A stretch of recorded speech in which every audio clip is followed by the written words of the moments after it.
Извинявам се за прекъсването. Просто има някои настройки тук, които още не ги знам, тъй като за първи път я правя тази лекция по този начин. И има настройки, с които не съм запознат. Така. Но къде бях стигнал? Значи първата глава на LangChain, която трябва да презентираме, фактически методите за изпълнение. Те биват няколко вида. Това са Invoke, Stream, Batch, Generate.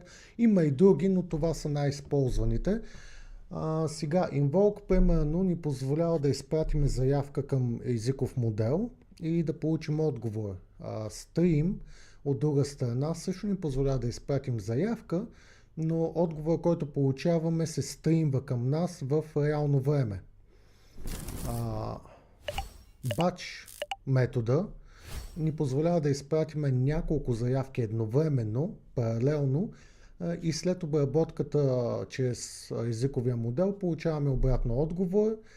И Generate също можем да изпратим няколко заявки, да се обработат, евентуално да получим няколко отговора, от който да си изберем един, и допълнително получаваме и метаданни, което е много важно, нали, за анализи, за мониторинг, колко добре, как се държи по-точно модела и приложението, колко добре се изпълняват задачите и така нататък.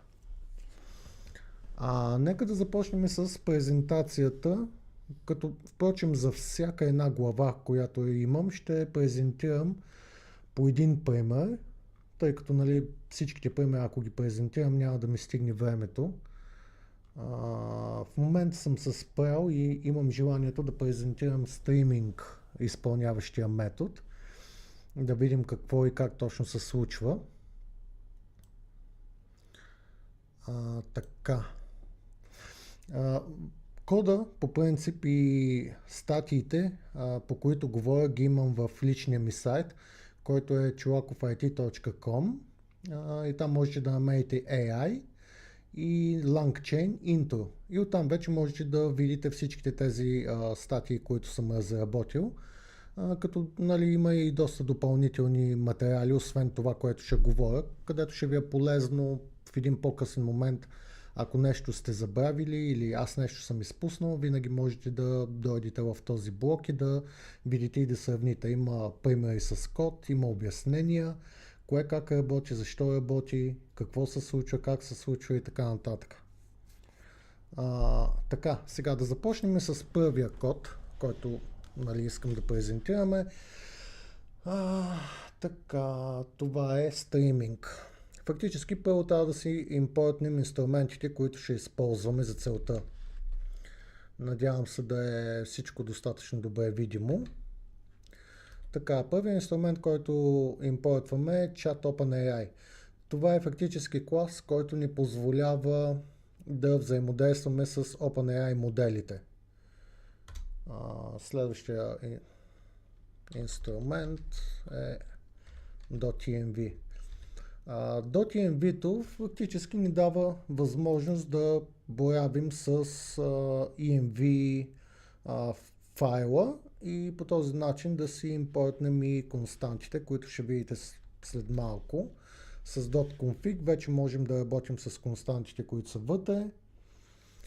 Така, и след малко ще видите, значи следващата стъпка е да създадем константа модел. Така. И ето тук вече си използваме ключа, който си идва от env-то. Този ключ всеки един може да го получи, като отиде в OpenAI вебсайта, регистрира се там, безплатно е, и оттам вече може да се генерира ключ и по този начин може да използва техните безплатни модели да си върши работа. В момента аз ще използвам GPT 3.5 Turbo.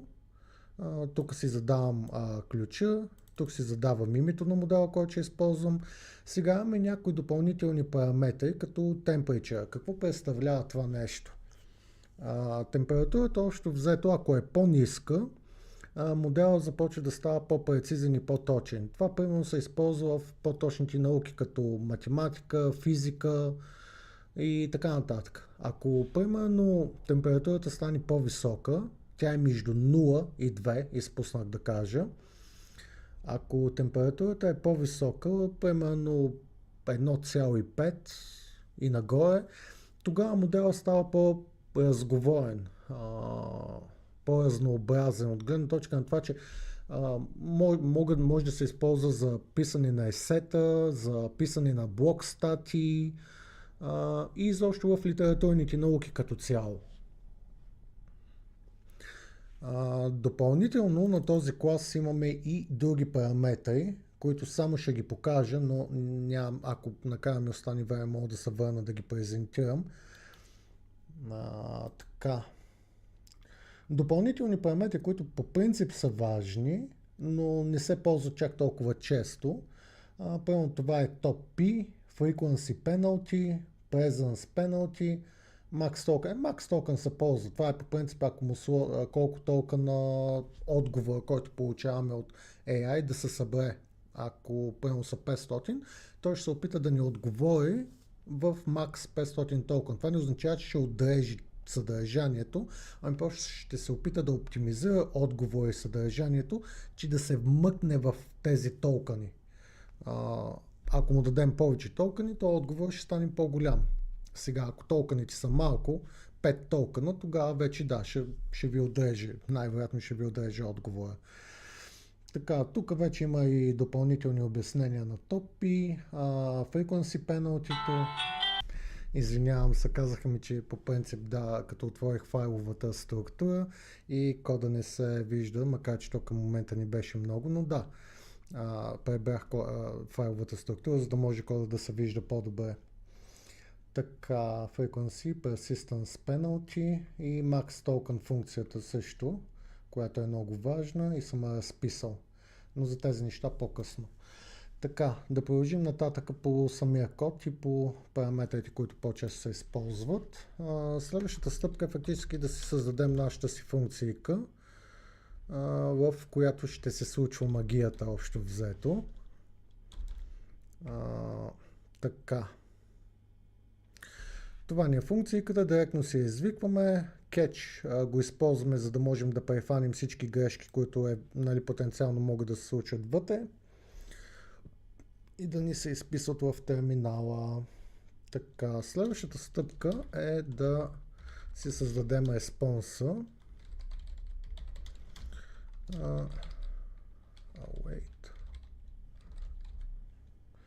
Stream.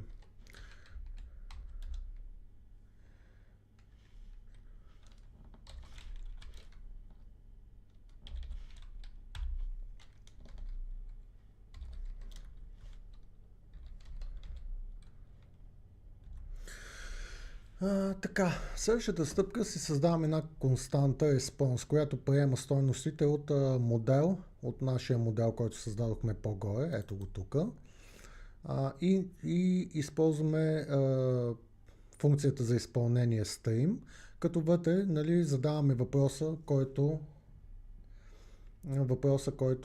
искаме да му зададем на модела, в случая GPT 3.5 Turbo. И примерно аз съм си избрал този въпрос, What are quarks in quantum physics? И следващата стъпка, която трябва да направим е фактически да създадем един цикъл, който трябва да бъде асинхронен, но преди това ще използвам функцията процесата да auto-write, за да може да ни излиза отговора долу в терминала. Ето, примерно AI. Така, сега for wait, точно така. Това не е пълно. И тук обаче ще му дадем и това. Да, за да имаме нов ред, като преключи. Сега ни излизат грешките, където ги хваща. Така, сега тук трябва да направим малко промени. Така, значи първо трябва да проверим отговор, който получаваме. Така, с тази част проверяваме отговора, който получаваме, дали е масив. И ако е масив, то тогава го превръщаме в string. Ако не е масив, нали, или е string, а може би е число, ако е число, си го конвертваме към string, превръщаме си го в string и тогава вече тази функция изпълнява, нали, променливата и ние получаваме отговора директно долу в терминала.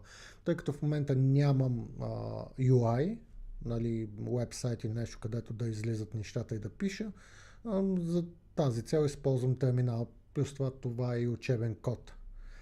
Така, сега. Ами ето, в смисъл, вие директно го видяхте докато говоря, че то се изпълнява моментално. Ето отново, пълно като дам refresh и ето го отговора, който получаваме от изкуствения интелект на въпроса, който сме му задали. Общо взето, ако трябва да обобщим, създаваме си нашия модел, който приема стойности от Chat OpenAI класа. В случая тези стойности са Temperature, Model Name и API Key, така че да се свържи с този ключ, името и 0,7 мисля, че е достатъчно за тази температура в момента. Да не е много прецизен, но и да е малко разговорлив. След това нашата функция, която долу си дефинираме, вътре в нея си създаваме респонса, извикваме си стрима и си задаваме въпрос. След това си създаваме цикъл, който да може да работи с асинхронните елементи. Нали, получаваме си респонса в чънкове. Тези чънкове си ги проверяваме дали са тип масив с елементи. И ако е string, нали, ако са елементи, си ги преобразуваме в string. В противен случай, ако е число или string, си минава през функцията string и готово. И тогава вече се изписва в терминала. Общо взето, елементарно. Както казах, имаме и допълнителни функции, които в момента няма да презентирам, но ето вие можете да ги разгледате в сайта. Примерно batch, можете да видите как работи. След това generate. И тук общо взето съм описал всичките или повечето, които ги имаме в LangChain. Сега само да уточня и нещо друго. Имаме LangChain за Python и имаме LangChain за JavaScript. Има някои разлики между двете версии, нали, заради езиците. LangChain в Python е една идея по-добре развит. Има по принцип допълнителни методи, допълнителни свойства. Но това, което имаме в JavaScript е достатъчно добре развит, достатъчно мощен и ни върши страхотна работа. Някакви въпроси евентуално да имаме към момента. Така, да, извинявам се за така, секунда само. Също да уточня, че има едно забавяне между около 10 секунди, така че тук са примерно въпросите, които получавам. Може да виждаме целият код. Да, извинявам се, за което кода, нали, го направих така, че да се вижда. Само, че мисля, че още малко. Даже още малко. Да. Ето така, мисля, че се вижда вече целият код. Добре, на моменти мога да го намалям, когато ми трябва да гледам от сайта, но ще се опитам тогава в такъв случай горе-долу това да е формата, така че да се вижда от всички. Ако има някакъв проблем, пишете ми отново, ще се опитам да ги коригирам нещата и се извинявам за което. Така, това го направихме, или по-точно това беше. Да, така, може и да виждаме цялостния код. Visual Studio може да поне една-две. Да, извинявам се още веднъж. Появете сега. Да. Така. Ами добре, към момента, значи това са въпросите, други въпроси няма и ги отговорихме.